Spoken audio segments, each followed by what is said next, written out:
Chris Broussard, let's kick some ass. All right. We are already off to a rousing start. In fact, we're looking better without our superstar right now, Rob Parker. It kind of reminds me of the Golden State Warriors. And I'm going to tell you, Jonas, look, first let me set the record straight. Kevin Durant is tremendous. Yeah. Arguably the best player in the world. Deserving of the last two NBA Finals MVP awards. He was that good. And he is tremendous. However, right now, Kevin Durant's worst nightmare is coming to pass. We'll see if it continues. They may lose to Portland for all we know. I doubt it, but possible. Or they may lose to Milwaukee for all we know in the NBA Finals, or Toronto if they get there. Doubt it. I'm picking Golden State to go all the way with or without Kevin Durant. But here's why it's his worst nightmare. And look, I'm sure that on a certain level, Kevin Durant is pulling for Golden State, his teammates of the last 3 years, to win every single game.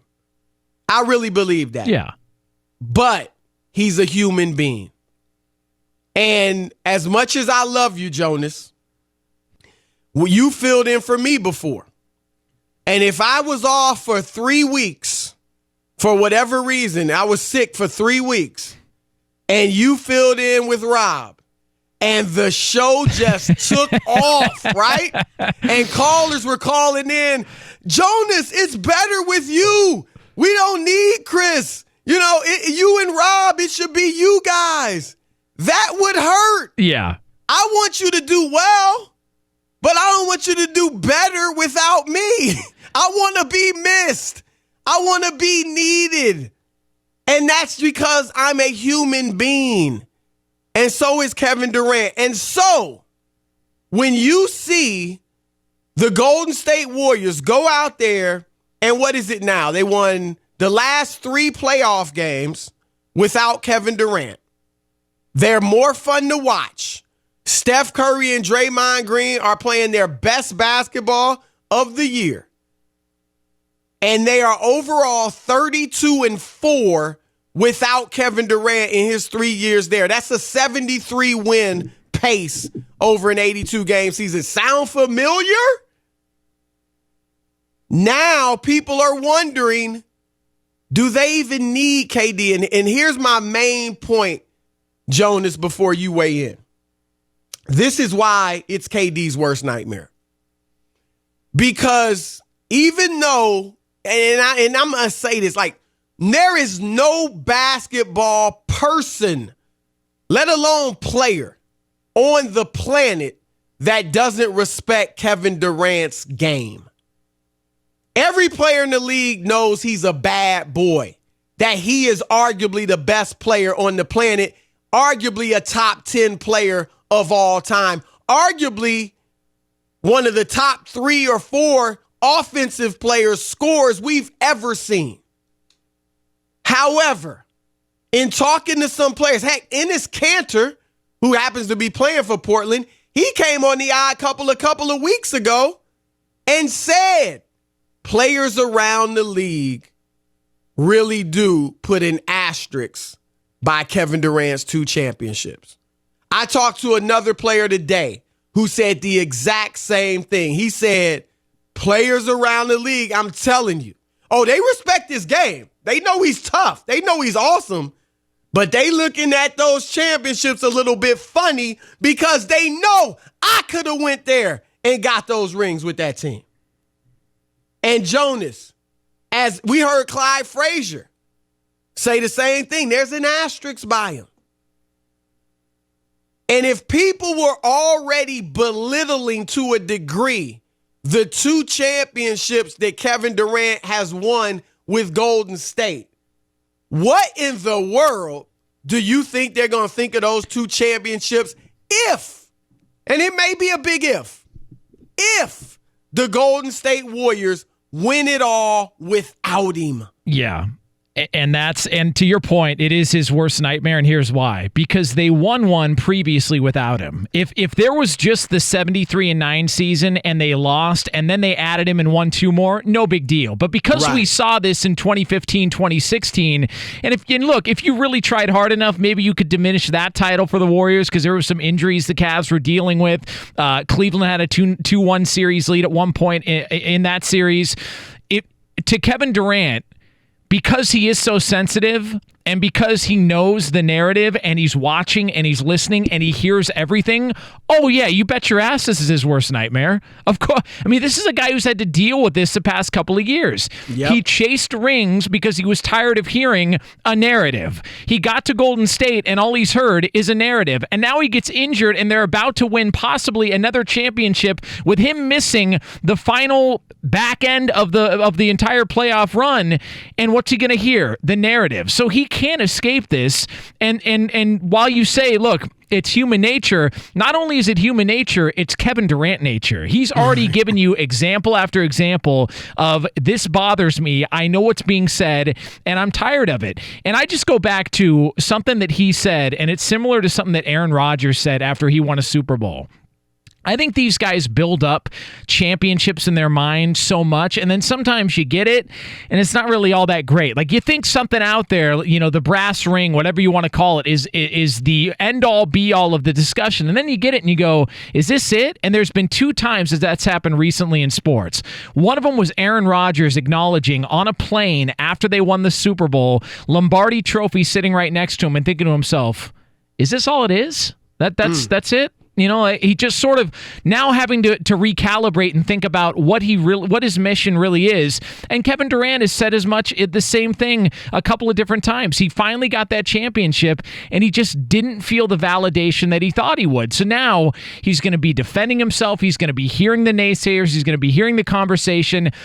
The whole argument for, are the Warriors better without Kevin Durant? Here's what I say to that. I don't think that they're better. They are not better without Kevin Durant. The problem is they're still better than almost everybody else. Right. And that's the discussion. And so when you go on and you are able to accomplish this without him, all it is going to knock him down another peg.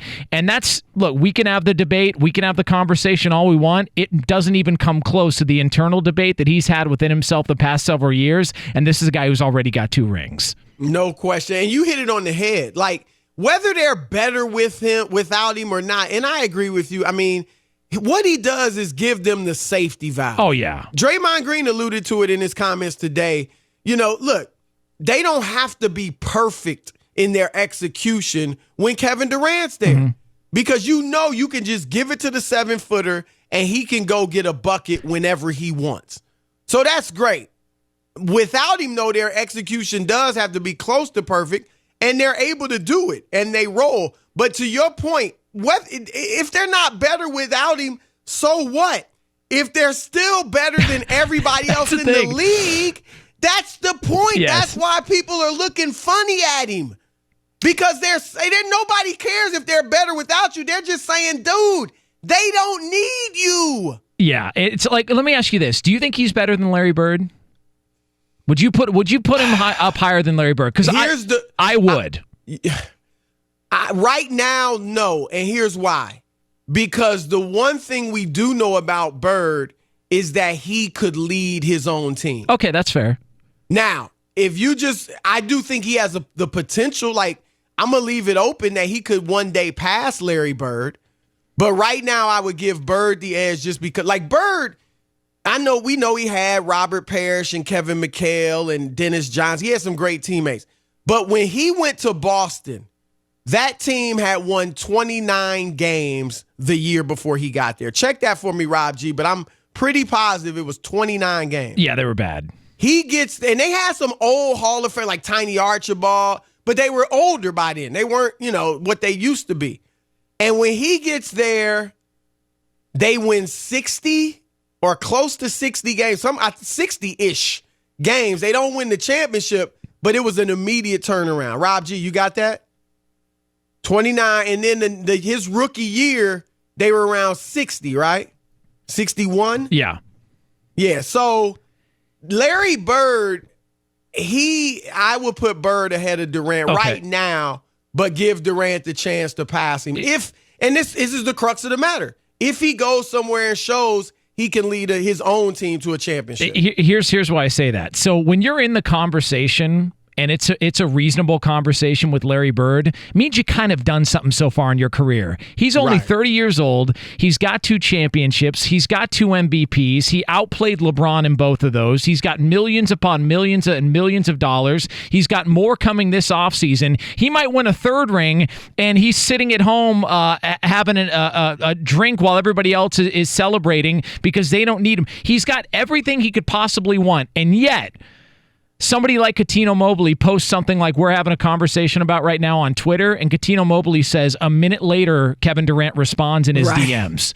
Like, if you're not happy at this point with all of that already, and you're only 30 and you've got more of your career to go, you're probably never going to be satisfied or happy. So this conversation and this battle that everybody has, like we're having about Kevin Durant, I'm telling you, as I said before, it's going on inside him worse than any of us, and he's still struggling to find what's going to make him make this life or whatever this career is happy for him. No, that's a great way to put it. And the one shining, light at the end of the tunnel, I guess, for KD in this is obviously they may not win it without him.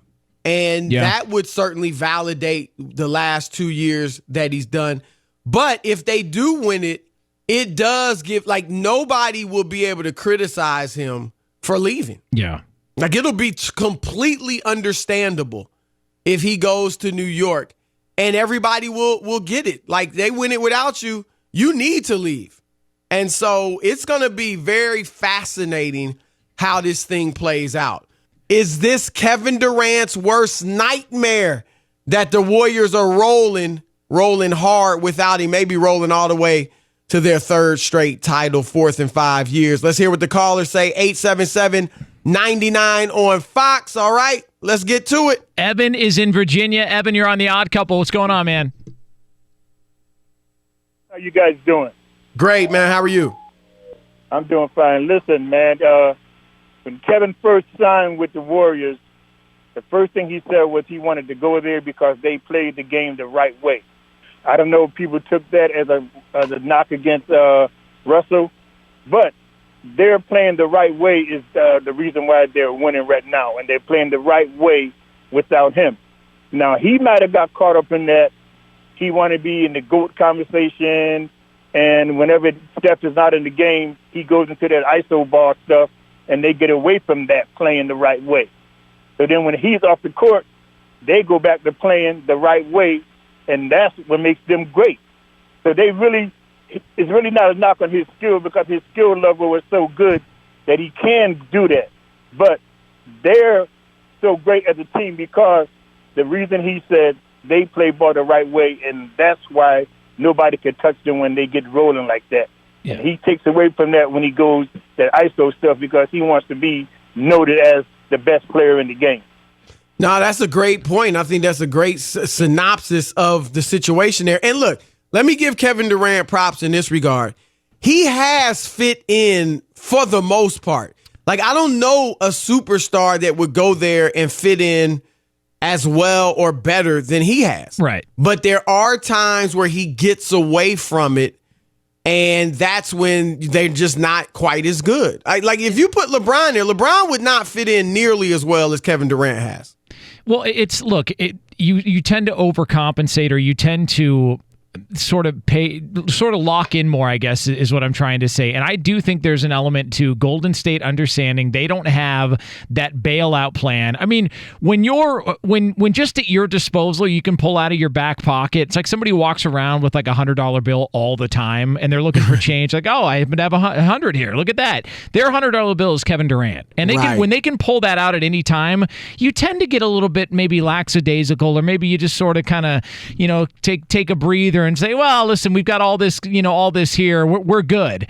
And with him out of the lineup, they realize we've got to lock in more. There is no margin of error, and I do think that plays into this to a certain extent as well too. No question. Jamie is in Cincinnati, listening here on Fox Sports Radio. Jamie, what's happening? What's up, fellas? What's going on? What's happening, man? The best show in in the United States. I love this show. Especially today, Thank right? you, my man. Yeah. What I want to say is that Kevin Durant should not be like that, man. You know, they went to get him to beat LeBron James. They couldn't beat LeBron without him. And then he stepped up at the critical time and made them big shots when they needed it these last 2 years. So Kevin, I think like what Jonas was saying, it's something went inside him, man. I don't know what he's dealing with. But even when Dr. J and them couldn't beat Magic and they couldn't beat Bird and them, they went to get Moses Malone, did they, fellas? Right, and they won. They swept Magic and Kareem. Right. No, I'll give this. Obviously, they did beat LeBron, but he didn't have his wingmen, Kyrie Irving and Kevin Love. And then I don't take anything away from the Cavs title in 2016, but I do think it's very likely that if Draymond Green isn't suspended for Game 5, which completely changed the momentum and 100%. Gave Cleveland some hope, they probably win that series, Golden State. But I do think those last 2 years where Durant was the MVP, if Durant's not there, I think you have a Bird Magic Celtics Lakers type rivalry between Cleveland and Golden State. And I could definitely see Cleveland at least winning one of these last two. So again, Kevin Durant was brilliant in those finals and nobody can take that away from him. But it's just that when you begin nitpicking at the careers of the all-time greats, that's one thing you're going to say about Kevin Durant that you can't say about any other player. Yeah, he is in a weird spot. It's like nobody looks at John Elway's career and nobody diminishes his Super Bowls at the end because all of a sudden Terrell Davis joined him. Right. You know, like they just call him a Super Bowl champion. For whatever reason, Durant has drawn the ire of a lot of people and he gets criticized in a way that sometimes maybe isn't the most fair, but nonetheless, that's where he's at this point in his career. Khalil, you're in Jersey here on Fox Sports Radio. What's going on, man? Yo, what's going on, fellas? What's happening, man? Hey, listen, I'm going to make it real simple. The beginning of the end is when the general manager made that comment about how, not you, Kevin, you don't count because you ain't been here since the beginning, like Steph and Clay. Any cat that, if you're in such a beautiful basketball situation, why would you want to bounce? Why the comments that you made on the podcast with C.J. McCullough, the comments that you've made on podcasts about calling the entire media fanboys, you having all the burner accounts, arguing with dudes that work in Amazon warehouses. Unfortunately, he's a negative dude, and he's just let that chip on his shoulder fester into just being a hater. And part of I agree with the topic. Like, is them falling short is going to validate the impact and what he's done to that team. Otherwise, why would he be trying to bounce? Right. And you right. Like, maybe we'll never know, but maybe the seed for him to go to New York was initially planted by that Bob Myers comment. And Myers is a great guy. He meant it as a joke. Yeah. But we all see how sensitive Kevin Durant is. And I could definitely see that riling him and making him think, okay, all right, I'm not part of this. All right, we'll see. Yeah, he is not found, for whatever reason, to this point in his career at 30 years old and everything that he's got, like we were talking about earlier, he hasn't found, I guess, his happy place, for lack of a better term to call it. And if he hasn't found it at this point, I just don't know what the hell it's going to be, but he's still going to search. We're talking KD and what could be his worst nightmare. 877-99 on Fox, 877-996-6369. Well, you know, Kevin Durant he grew up in Maryland, correct? Yes. All right, well, Daquan is in Maryland right now here on Fox Sports Radio. Daquan, what's happening, man? Hey, what's going on? How y'all doing? Good. We're great, man. What's up? Yeah, so I just want to say it's definitely an asterisk on Kevin Durant's career, only because the team that he joined, he had them down 3-1, and he let them come back. He couldn't close. So you left your man high and dry, and you go join the Warriors. I wasn't mad because, you know, we're human. You can do what you want to do. But it's just the fact that you had this team 3-1, lost, you choked, you know, and then you go join them. And now, you know, they're taking over the NBA, and I like the dynasty, but it will always be an asterisk by his career until he proves he can do it by himself, or at least without another MVP and another Defensive Player of the Year on his team. That's just how I feel personally. Yeah. Do you know what's amazing about the NBA and all that's happened the past couple of years? We forget that Golden State was down 3-1 to Oklahoma City. Like that, right. There's so much that has happened, and the 3-1 Cleveland comeback in the finals just supersedes the 3-1 Golden State comeback to Kevin Durant and Oklahoma City. And I almost even forgot about that myself until he just said, like, oh, yeah, that's right. I so much has happened that I completely forgot about that one. No, you're right. And all of the criticism, if you will, of KD is usually just that he joined a 73-win team Right. that had already won a title. People have kind of forgotten that, no, it's even worse. You had that team down 3-1. Right. And I was covering that series for ESPN at the time. They should have won that series. I mean, look, obviously, when you have a team down 3-1, you should win. And they just folded. It wasn't just KD, but it was him and Westbrook. Both just folded like tents. No question. And the fact that Klay Thompson went off in was a Game 5 in Oklahoma City. He's the Game 6 in killer. Oklahoma. Yeah, he was unbelievable in that game. And I believe they were trailing at one point. And I remember I was watching that. It was a Friday, if I'm not mistaken. I was watching that, getting ready for my show, and just thinking to myself, oh, well, that show's written. Okay, we're good here. Yeah, like that was content for days, just how well he played, and that was a crazy series. Steven is in South Carolina listening here on Fox Sports Radio. Steven, what's happening? Thanks for taking my call, guys. I really enjoy listening to your show. Thank you. What I wanted to say was I think KD is absolutely thinking that, but I'll take it a step further. It wouldn't surprise me in the least if some of his teammates aren't thinking the same thing to validate that, hey, we can absolutely win without this guy. I mean, it hasn't been all roses in Golden State this season. I mean, with the spat between him and Draymond Green earlier this year, and also Klay Thompson's kind of been the forgotten guy in all this, too. And I think people forget that before KD got there, Klay Thompson in a game dropped 37 and a quarter.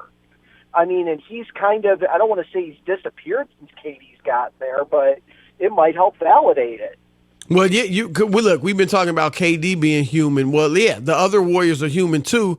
And part of their feeling probably is, we want to prove we can do it without him. Draymond said it. Draymond said it during that spat. So if he's saying it out loud, that means it's been said privately when Kevin Durant wasn't there. Yep. And look, when you get in an argument or you're inebriated, the truth comes out, right? And it's something you've been sitting on for a little while, and you just couldn't sit on it any longer. And Draymond let it out on the sideline. So they were clearly sitting on that. And here's the other part of this. Last year, after they won, David West afterwards, and I think Sean Livingston was the other guy that kind of echoed his sentiments, but David West said, man, if you only knew what we went through this year to be able to pull this off. So there's been issues there. That never came out, and nobody's ever really gotten into what happened a year ago, but there was something going on there a year ago that they spoke about after the fact, and it just bled into this year.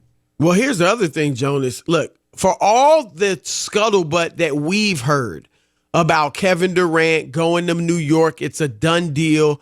I was talking to a player today who told me that Durant is recruiting players to New York right now. Like during the playoffs, he's recruiting guys to New York, telling them, come to New York with me. If we've heard that in the media, you can't tell me some of those Warriors players aren't hearing the same thing, and maybe and much more. Like if we're hearing it's a done deal, they're hearing it. Yeah, and there just needs to be a little part of it to be true for one of those players on that team to go, all right, where's your motivation here? Are you with us? Do you want to just recruit guys? The same thing happened in the NFL where after Eric Mangini took the Jets job, leaving the Patriots, the reason why Belichick and Mangini have sort of a bad and rough relationship since that time is because while he was still a member of the Patriots, he was recruiting guys to join him in New York as a member of the Jets. And that bothered Belichick at the time. So if you're one of these Golden State players and you find out, to your point, that while we're doing this and he's supposed to be on this team, he's recruiting guys for his next stop. Whoever he ends up with, New York or whatever, it's going to be until we get into that game before things get heated and somebody drops that bomb when they see Kevin Durant across the floor for the first time next year. Oh yeah, no question. And I'm assuming that the Warriors have heard even more than we've heard. They have to. And so I give them credit because you listen to the quotes right now. They're saying all the right things. We need KD. We're winning it for him. Anyone's an idiot that thinks we're better without him. And obviously they do genuinely know how great of a player he is. But if they've heard these things that we're talking about, then they're just saying the right thing. But inside, they're like, look, we're going to show that we can win this thing without him. And that's a lot of motivation. So, and I tell you what, the way the Bucks are rolling, Jones, what we say, if they blow him out, yep, it's over for the Rondo. They're up 21 already, 59-38. This could, you could potentially have 2 sweeps going into the finals, or maybe 2 5-game series, or 1-5, 1 sweep. Whatever the case, it looks like it's lining up for a really huge NBA final. Now, look, people may not like Milwaukee Golden State in the final. If you're a casual fan, you're probably thinking, I don't want to watch the Bucks and the Warriors again playing the Bucks. But for guys that do this for a living, basketball nerds who have watched it their entire lives, I'm fascinated by that matchup next round. No question. In fact, I'm even more fascinated if Kevin Durant's not on the team next round. I think that adds more intrigue to it. Right. I hate to say I really don't even feel right saying I don't want him to play. First of all, I'm glad that it was just it wasn't that serious of an injury. That's certainly the most important thing. Yeah. But no question, Jonas, it is far more compelling if KD does not play. And this is a fact. Whether the Warriors are better without him or not, they're certainly more exciting. They're certainly more fun to watch, because even if they blow a team out, it's fun to watch because Steph might pull up from 35 with 2 people on him, or he might go do some crazy dribbling exhibition and finish over a 6'10" guy in the lane. Like, they're more fun to watch without KD. And they move the ball better. That pick and roll play to Draymond down the stretch, the steal by Iguodala, it was like the 2015 Golden State Warriors again. It was really fun. And if he's not there next round, and it is Milwaukee, and it looks like we're trending towards that way, that's going to be a really, really interesting matchup.